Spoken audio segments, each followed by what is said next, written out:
C'est Judas qui a élevé Jésus. Alors ce qui te fait mal ou pleurer aujourd'hui sera la cause de ta louange demain.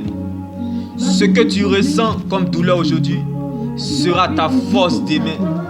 Parfois Dieu permet que le mal nous arrive afin que nous lui donnions la première place qui lui revient dans notre cœur. Parfois Dieu permet que le mal nous arrive afin que nous soyons des témoignages vivants pour la gloire de son nom. Parfois Dieu permet que le mal nous arrive pour grandir son nom et pour glorifier son nom. Bien-aimés dans le Seigneur, le silence de Dieu n'est pas un oubli, ni une malédiction. Ce n'est pas parce que Dieu est silencieux qu'il est absent. Il est moins grave de perdre que de se perdre. Vaut mieux être blessé que de mourir. Le silence de Dieu attire le silence de l'homme. L'action de Dieu sera votre réaction. Combien de lions ont dû dévorer des hommes? Mais aucun lion n'a pu dévorer Daniel dans la fosse aux lions. Pourquoi? À cause de l'atmosphère de l'alliance.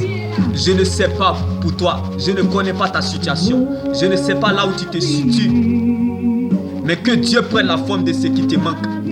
Si Dieu a consolé Daniel dans la fosse aux lions, Dieu te consolera aussi. Car la présence de Dieu est capable de faire pour toi ce que l'argent ne peut pas faire pour toi. Daniel n'était pas cité parmi les grands, mais il s'est retrouvé à la table des rois parmi les grands. Il ne sait comment, à cause de l'atmosphère de l'alliance. C'est la fosse au lion qui a réveillé le lion de la tribu de Juda qui sommeillait en Daniel dans la fosse au lion. Laisse ces épreuves, bien-aimé, te conduire plus haut, plus comme l'aigle. Car l'aigle ne regarde pas la montagne, l'aigle voit au-delà de la montagne. Car prêcher fait à soi, mais avoir les yeux permet de voir au-delà de nos limites. Laisse ces épreuves, bien-aimé, réveiller la chose de Dieu qui est en toi. Alléluia. Car celui qui a vu le lion et celui qui a entendu parler du lion n'ont pas la même façon de courir. Jésus-Christ est le lion de la tribu de Juda. Ce que tu as est plus grand que ce que tu cherches, espères ou attends que le nom de Jésus-Christ.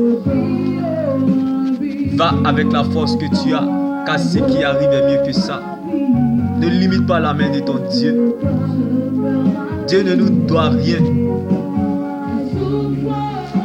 Car la promesse est en nous. C'est sa manifestation que nous attendons.